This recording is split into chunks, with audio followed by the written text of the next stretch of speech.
நான் bongo aiming பண்றான். அங்க போறது ஜஸ்ட் மிஸ். கோவம் கடலா எரியுது. இன்னைக்கு அந்த கரடியை கொன்னே ஆகணும். ஹர ஹர மகாதேவகி. ராஜாஸ் ரிவெஞ்ச்.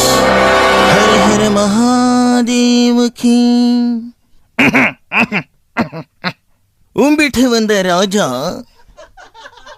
உச்சகட்ட கோபத்துல ஊம்ப சொன்ன கரடிய ஊரு ஃபுல்லா தேட சொல்லி உத்தரவு பிறப்பிக்கிறான்.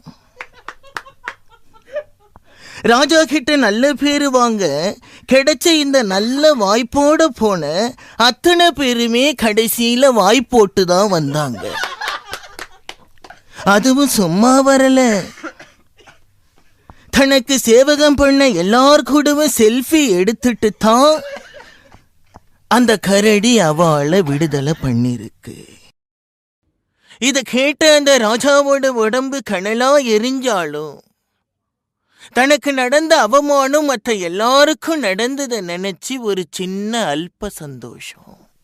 இனிமே நைஃப் மாதிரி எந்திரத்தை பயன்படுத்துறத விட்டுட்டு தந்திரத்தை பயன்படுத்தலாம் அப்படின்னு சொல்லி கரடியை தீர்த்து கட்டின மனைவியே காட்டுக்கு அனுப்பி வைக்கிறான்.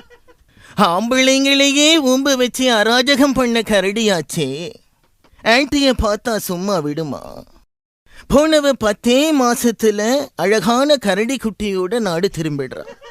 கரடியோடத கட் பண்ணிட்டு வா அப்படின்னு சொன்னா கரைப்பட்டுட்டு வந்திருக்கியே, இதுதான் உன் கணவனுக்கு நீ செய்யற கைமாறான்னு கேட்கிறான். இதே நான் மட்டும் போயிருந்தா நடந்திருக்கிறதே வேற அப்படின்னு சொன்ன உடனேயே ராணி அந்த ராஜாவை பார்த்து கேட்கிறான். இதேதான் அந்த கரடியும் சொல்லுச்சு, உன் புருஷ அளவுக்கு நீ இல்ல, போய் அவனை வர சொல்லு அப்படின்னு சொன்னதா சொல்லுறா. கொடூரமான கோபத்தோட வெப்பன்ஸ் எடுத்துட்டு வேட்டையாட கிளம்பிடுறான். காட்டுல ராஜா காலை வச்ச உடனேயே கரடி காலுக்கு நடுவுல கரண்ட் பாஸ் ஆகுறது. தனக்கான வாய்ப்பும் ஒன்னா கிடைச்ச சந்தோஷத்துல அப்படி ஒரு பேரானந்தம் அந்த கரடிக்கு.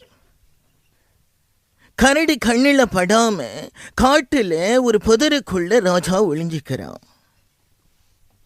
கரடிக்கு தெரியாதா கைப்புள்ள வாசனை? எப்படியோ மோப்பம் பிடிச்சி ராஜா ஒளிஞ்சிருந்த அந்த புதர்கிட்ட வந்து வழக்கம் போல வாழைக்காய காமிச்சிட்டு நிக்கிறது மட்டுமல்ல, ஒரு பாட்டு ஒண்ணு பாடுறது, சிச்சுவேஷன் சாங். ராஜா ராஜா அம்பு விடு ராஜா, ஏமிங் மிஸ் ஆகி போனா வந்து ஊம்பி விடு ராஜா. கமான் ராஜா. இவ்வளவு திறமைகளையும் தனக்குள்ள ஒளிச்சு வச்சிருக்க இந்த கரடியையா நாம ஒளிச்சு கட்ட போறோம்னு கண் கிளங்கிட்டான். இருந்தாலும் வாய் முழுக்க இருந்த அந்த கரடியோட வாழைக்கா வாசம் அவனுக்குள்ள இருந்த வன்முறையை தூண்டி விட்டுருச்சு. வெறித்தனமா அம்போட வெளியே வரான். அந்த காம வெறி பிடிச்ச கரடியை பார்த்து எய்மிங் பண்றான்.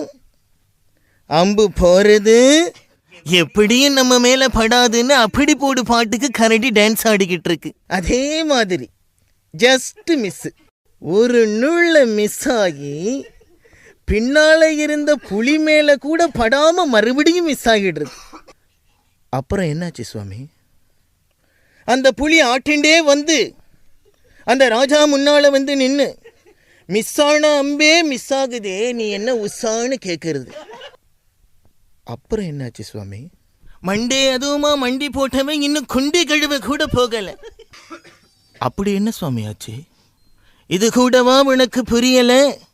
கரடிக்கு 1 அடி, புலிக்கு 9 அடி. புரிஞ்சிருக்கும்னு நினைக்கிறேன். சுவாமி, எனி ஐடியா ராஜா எப்போ ரிட்டர்ன் ஆகுற? No no no no no, strictly for animals. அனாவசியமா ஆசையை வளர்த்துக்காதே. ஹர ஹர மகாதேவகி. நான் பாங்கோ மத்தியான லஞ்சுக்கு வாழைக்காய் பொரியல் தானேம்மா?